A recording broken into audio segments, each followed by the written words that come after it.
YouTube channel से new video. तो दोस्तों आज हम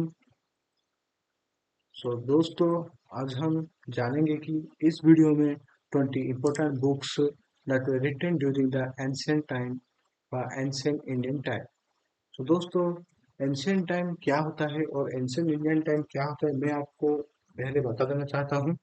तो एंशियंट टाइम वो टाइम होता है जो बहुत ही ज़्यादा ओल्डेस्ट और रिचेस्ट कल्चर हमारे ह्यूमन हिस्ट्री में रिकॉर्डेड हुआ है, जो कि 3500 BC टू 5000 सॉरी 550 एडी तक इसका टाइमलाइन था। तो दोस्तों 3500 BC टू 550 एडी तक इसका टाइमलाइन था।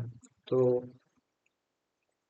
अगर आप एंशियंट इंडियन के विषय में अधिक और जानना चाहते हैं और मोर नॉलेज गेन करना चाहते हैं तो जरूर कमेंट कीजिएगा, हम उसके बारे में एक डिटेल वीडियो ला देंगे। तो चलिए हमारे टॉपिक के ऊपर बात करते हैं।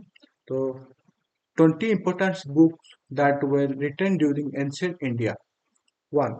द वेदास। दोस्तों the Vedas the sacred text of Hinduism consisting of Rigved, Yajurveda, Samaveda and Atharvaveda. दोस्तों ये जो एक दोस्तों द वेदास ये जो एक बुक है इसे एंशियंट टाइम के दौर लिखा गया था, जो कि हिंदुइज्म के ऊपर कंसिस्टिंग था ऑफ ऋग्वेद, यजुर्वेद, सामवेद और अथर्ववेद। उसमें सारे वेदों का समाहार लिखा हुआ था। ये जो द वेदास ये जो द वेदास बुक है उसमें हिंदुओं के लिए ही सिर्फ लिखा गया था, जो कि ऋग्वेद, यजुर्वेद, सामवेद और अथर्ववेद पर बेस्ड था। तो सेकंड है उपनिषद। दोस्तों जो एंशियंट टाइम पे जो अगले हमारे जो इम्पोर्टेंट बुक है वो है Upanishad. Philosophical text exploring the nature and reality of the self. जो philosophical text exploring this nature of reality in the self. Upanishad हमारे जो नेचर के जो रियलिटी है उससे फिलोसॉफिकली टेस्ट के रूप में व लिखित उपायों में लिखा गया है उपनिषद। महाभारत। तो अगला इम्पोर्टेंट बुक है एंशियंट टाइम का महाभारत।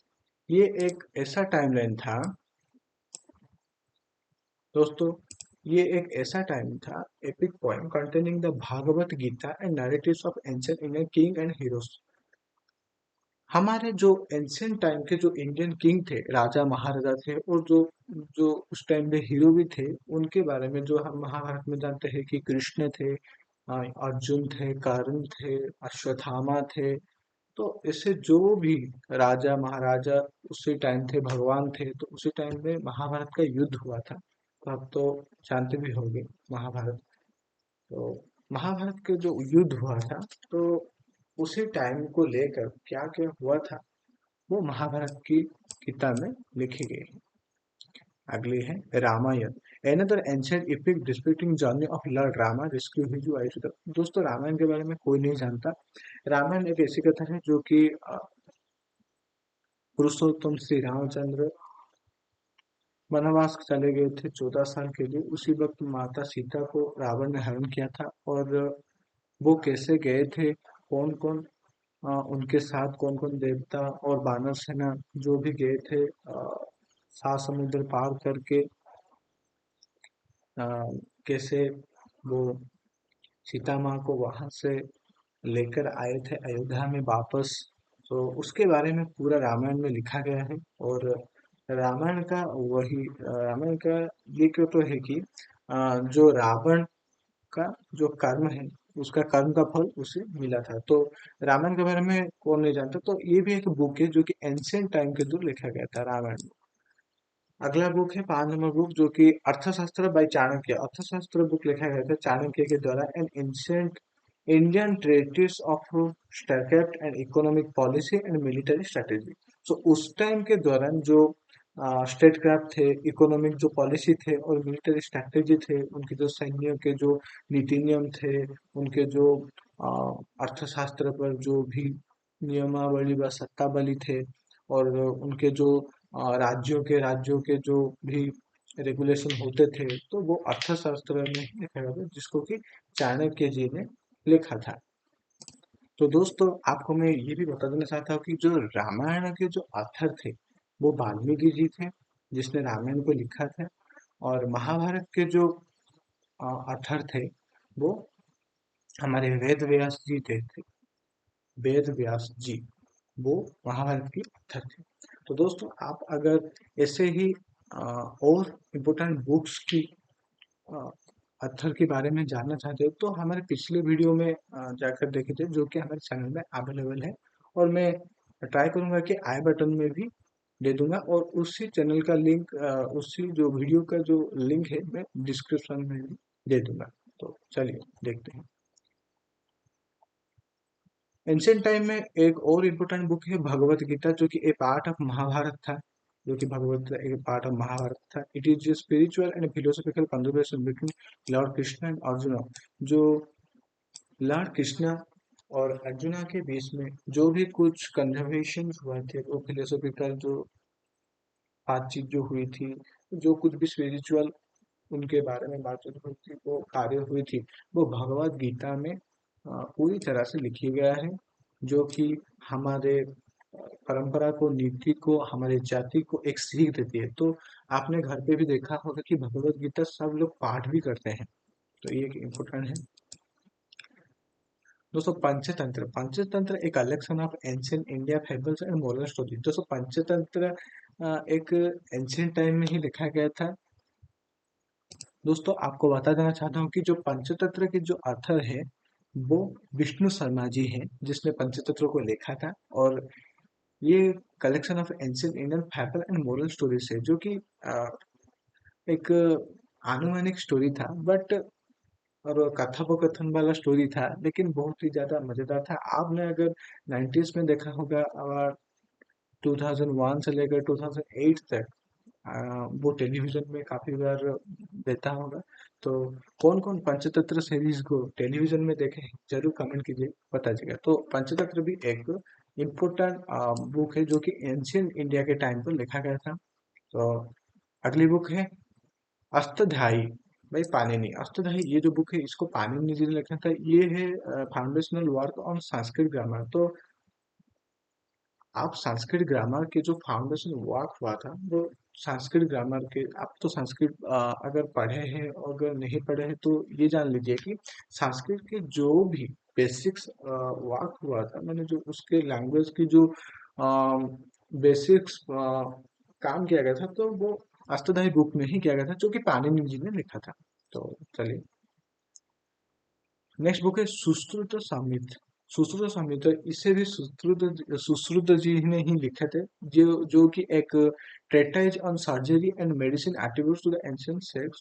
तो मिनिमम उस टाइम के दौरान, जो एंशिएंट टाइम था, उसमें तो इतना मेडिकल वर्क इतना काम नहीं करता था। तो वो जो है आयुर्वेदिक उपाय में जड़ी बूटियों को मिलाकर एक जो मेडिसिन बनाते थे, वही के बारे में ही सूत्र संहिता में लिखा गया है, जो कि ऑथर सुश्रुतों ने ही लिखा था। जो कि मेडिसिन के बारे में उस टाइम पे जड़ी बूटी और पत्तियां, इनको मिलाकर जो भी उसके टाइम पे, पौराणिक के टाइम पे जो सर्जरीज हुआ करते थे, तो उसके बारे में ही लिखता है, जो कि हम मेडिकल साइंस में आज भी उनको काफी बार फॉलो भी करते हैं। तो चलिए देखते हैं अगले बुक की तरफ। तो नंबर 10 है Charaka Samhita. Charaka Samhita, an ancient text of Ayurveda attributes to the Charaka. तो ये भी ancient text of Ayurveda. Ayurveda दोस्तों, आयुर्वेदिक जो हमारे, आज भी आयुर्वेदिक बहुत ही लोग हैं जो कि आयुर्वेद पर आज भी विश्वास करते हैं और बिलीव करते हैं, और आयुर्वेदिक की मेडिसिन को कंज्यूम करते हैं, जो कि पतंजलि है हमारा। आपको मैंने बता दें, जो दिव्य है, ये जो बड़ी बड़ी कंपनियां हैं, वो आयुर्वेदिक में ही बिलीव करते हैं। तो वो तो थोड़ी अलग बात है, लेकिन जो उस टाइम पे था, जो 3500 बीसी टू 550 एडी तक, जो भी उसके उस दौरान टाइम पे जो बुक फॉलो होता था, বা जो रूल फॉलो हुआ था आयुर्वेद के ऊपर, বা आयुर्वेदिक के ऊपर को जो कोई ज्ञान पाना चाहता था और नॉलेज गेन करना चाहता था, तो वो चारक संहिता बुक को फॉलो करके वो ज्ञान मैंने फॉलो करता था, और एट्रीब्यूट टू द सागर इसको लिखे थे ऑथर चारक। तो नेक्स्ट बुक की तरफ चलते हैं। 11 नंबर बुक है नया सूत्रस बाय गौतम बुद्ध। गौतम बुद्ध ने हमारे जो नया सूत्रस नाम के एक बुक लिखी थी एंशिएंट इंडिया के टाइम पर, और ए टेक्स्ट ऑन नया स्कूल्स ऑफ इंडियन फिलोसफी, और उस deals with the logic and reasoning.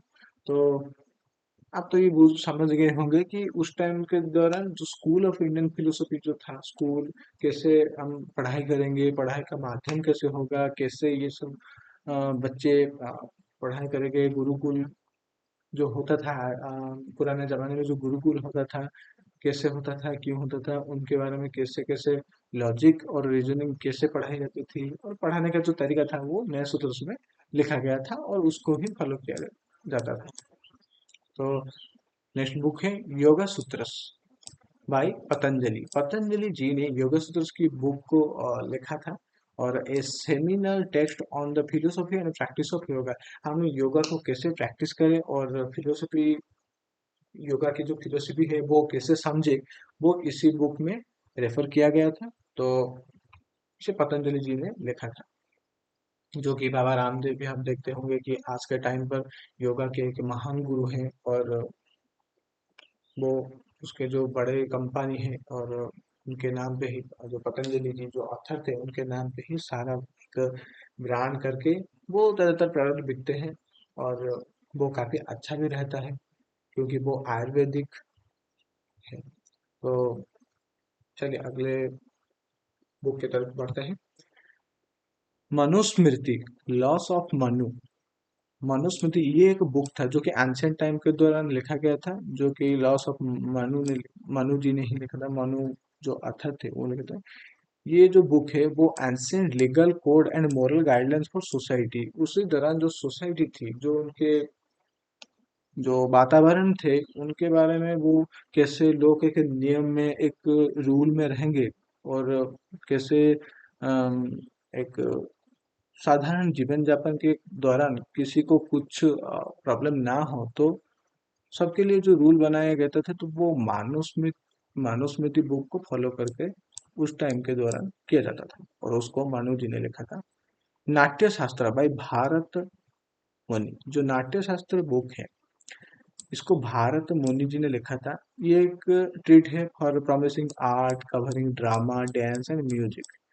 जो ड्रामा डांस एंड म्यूजिक और आर्ट्स था, आप तो देखते हैं जो ड्रामा करते हैं, नाट्य करते हैं, और नाट्यकार करते हैं, थिएटर में देखते हैं, तो वो एंशियंट हिस्ट्री के जमाने से ही आज हमारे मॉडर्न हिस्ट्री के जमाने में ही आया है।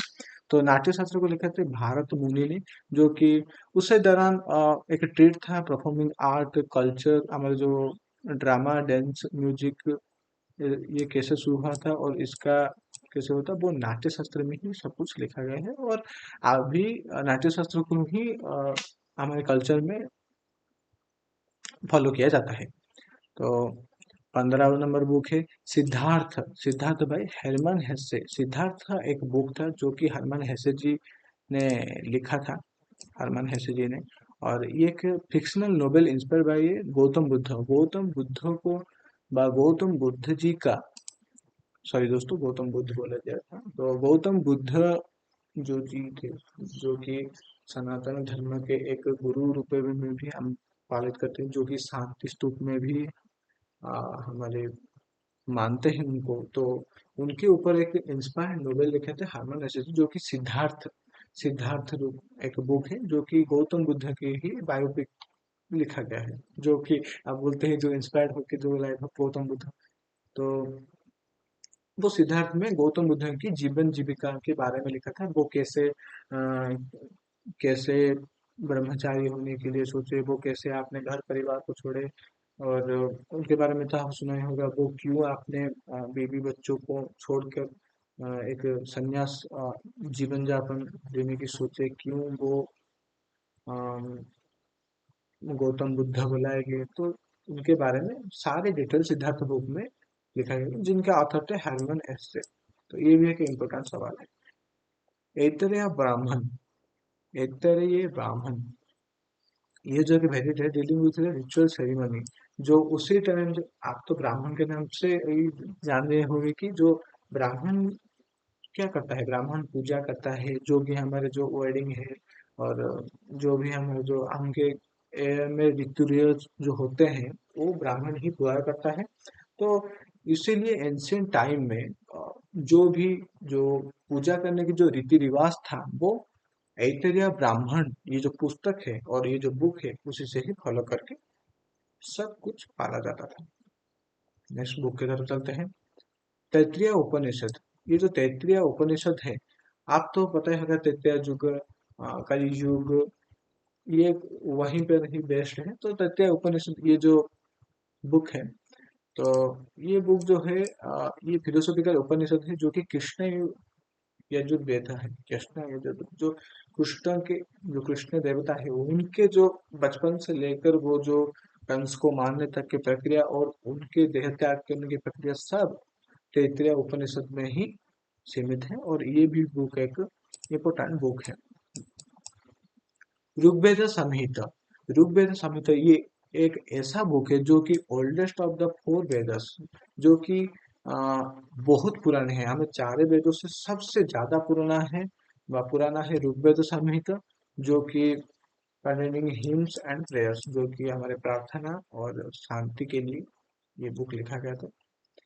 बुक नंबर 19 का है जटका टेल्स। जटका टेल्स एक book of collection of stories about the previous birth of Buddha. Buddha ji का जो बात के बात के प्रीवियस में जो कुछ भी हुआ था, जो कुछ भी स्टोरी हुआ था, जो कुछ भी स्टोरी हुआ था, जो कुछ भी कथाएं हुई थी, वो जटका टेल्स में ये बुक में लिखा गया है। ये जो बुक है जटका टेल्स इसी में लिखा गया है। तो अगले बुक की तरफ चलते हैं। तो थिरुकुल्ला थिरुमल्ला, a Tamil war containing proper ethical and moral। जो थिरुकुल्लुरल ये जो बुक है वो थिरु भालुरा लिखे हैं, भालुरा लिखे हैं, जो कि अब तो थिरुकुरल मैंने समझ गए होंगे कि ये एक आ, तमिल लैंग्वेज की ही वर्ड है। तो ये जो बुक बनाई गई थी उस दौरान, जो एंशियंट टाइम के दौरान, तो ये तमिल वर्ड कंटेनिंग होती जो कि उनके लोकल लोगों के लिए जानना बहुत जरूरी था और बहुत महत्वपूर्ण था। तो इसीलिए कंटेनिंग ये profound ethical and moral insight इनके अंदर लिखा है। जो मौखिक कथाएं थी, मौखिक एथिकल प्रोपोज थी उसके दौरान जो हुआ था, जो before the Christ 3000 sorry 3500 BC और 550 जो एडी के दौरान जो कुछ भी हो रहा था वो तमिल में थिरु भालुवर जी ने लिखा था। और थिरुकुलर जो बुक है उनका ऑथर भी थिरु भालुवर है। तो आज तो दोस्तों अभी तो टाइम हो गया है, वीडियो काफी लंबा भी हो गया है। तो अ, अगर इसका अगला पार्ट भी आएगा जो कि होगा हमारे मेडिवल ऑफ इंडियन टाइम के दौरान। मैं 20 बुक्स और लेकर आऊंगा और उनको काफी सही से डिस्क्राइब भी करूंगा। तो इसीलिए आपको अगर हमारे चैनल्स में जुड़ना है तो प्लीज हमारे वीडियो को लाइक कीजिए और चैनल को सब्सक्राइब कीजिए और बेल आइकन को भी जरूर दबा दीजिए। तो चलिए, थैंक यू कहते हुए मैं इस वीडियो को एंड करता हूँ और आपके सपोर्ट के लिए जरूर तैयार हूँ। और चलिए, having a nice day, bye.